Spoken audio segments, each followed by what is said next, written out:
मराठा आरक्षणावर सुरू असलेल्या वादावर शरद पवारांनी जाहीर केली भूमिका.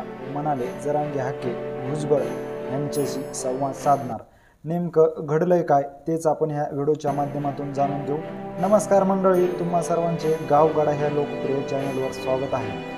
मराठा आरक्षणावरून दोन समाजामध्ये तणाव निर्माण होत आहे. त्यामुळे ज्येष्ठ नेते शरद पवारांनी मध्यस्थी करावी यासाठी मंत्री छगन भुजबळांनी त्यांची भेट घेतली होती. शरद पवार यांनी देखील नुकतीच मुख्यमंत्री एकनाथ शिंदे यांची भेट घेतलेली आहे. शरद पवार आता मराठवाड्याच्या दौऱ्यावर आहेत. ह्या दौऱ्यात मराठा ओबीसी वादावर महत्त्वाची भूमिका शरद पवारांनी घेतली. मराठवाड्यात आरक्षणावरून जो इश्यू चालू आहे त्या संदर्भात नव्या पिढीशी सुसंवाद करायची आवश्यकता आहे असे म्हटले मला वाटते, असं शरद पवार यांनी म्हटलेले आहे. मुख्यमंत्र्यांना भेटल्यानंतर त्यांची सुसंवादाची तयारी असल्याचे दिसले. त्यामुळे आम्ही सुचवले की जरांगे त्यांचे सहकारी ओबीसी संदर्भात आग्रह धरणारे छगन भुजबळ, लक्ष्मण हाके यांना बोलवा.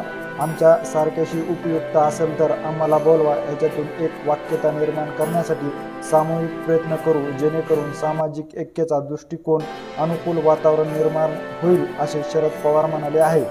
सरकारने जो डायलॉग करायला पाहिजे होता तो केला नाही. मुख्यमंत्री आणि सरकारमधील काही लोक हे जरांगे यांच्याशी सुसंवाद ठेवत होते, तर ओबीसी आंदोलकासोबत छगन भुजबळ आणि सरकारमधील दुसरे घटक सुसंवाद ठेवत होते. हे कशासाठी? त्यांनी सगळ्यांना मिळून विश्वासात घेतले पाहिजे. काही लोकांना बाजूला ठेवायचे, त्यामुळे कारण नसताना गैरसमज निर्माण होतो, असं शरद पवार यांनी म्हटलेले आहे. त्यामुळे ह्या सर्व नेत्यांना मी सुसंवाद करण्यासाठी एकत्रित करणार असल्याचे शरद पवार यांनी म्हटलेले आहे. लवकरच आपण जरांगे हाके भुजबळ यांच्याशी देखील संवाद साधणार असल्याचे शरद पवार यांनी म्हटलेले आहे. एकंदरीत ह्या सर्व घडामोडीविषयी नेमकं तुम्हाला काय वाटतं हे आम्हाला आमच्या कमेंट बॉक्समध्ये नक्की कळवा.